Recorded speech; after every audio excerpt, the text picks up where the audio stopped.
নতুন প্লে স্কেলে সরকারি চাকরিজীবীদের বেতন দ্বিগুণ হচ্ছে। এই প্রশ্ন এখন সারা দেশের আলোচনার কেন্দ্রবিন্দুতে। বাংলাদেশের সরকারি চাকরিজীবীদের জন্য আসছে নতুন প্লে স্কেল। সরকারের উচ্চ পর্যায়ে আলোচনায় রয়েছে বেতন কাঠামো সম্পূর্ণ নতুনভাবে সাজানো হবে। এমনকি নতুন প্রস্তাবনায় মূল বেতন দ্বিগুণ করার বিষয়টি আলোচনায় আছে।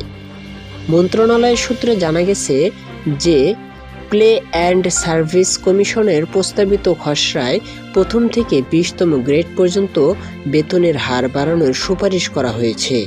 বিশেষ করে নিম্ন গ্রেডের কর্মচারীদের বেতন দ্বিগুণ বা তার চেয়েও বেশি বৃদ্ধির প্রস্তাব উঠেছে।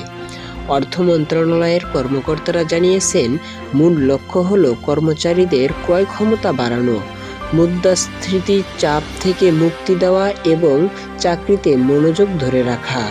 তবে এখন পর্যন্ত কোনো চূড়ান্ত সিদ্ধান্ত হয়নি। প্রস্তাবটি আগামী বাজেটের আগে প্রধানমন্ত্রীর দপ্তরে উপস্থাপন করা হবে। এদিকে মাঠ পর্যায়ে কর্মচারীরা বলছেন, বর্তমান বাজারে পণ্যের দাম, ভাড়া, চিকিৎসা ব্যয় সবকিছু বেড়েছে। তাদের মতে বেতন দ্বিগুণ না হলে টিকে থাকা কঠিন হয়ে পড়বে।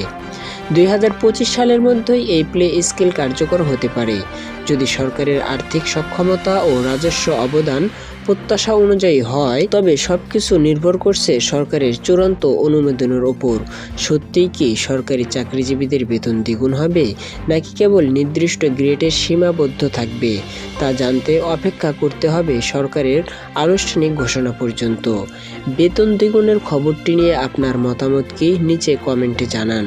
আরও আপডেট জানতে চ্যানেলটি সাবস্ক্রাইব করুন। ধন্যবাদ।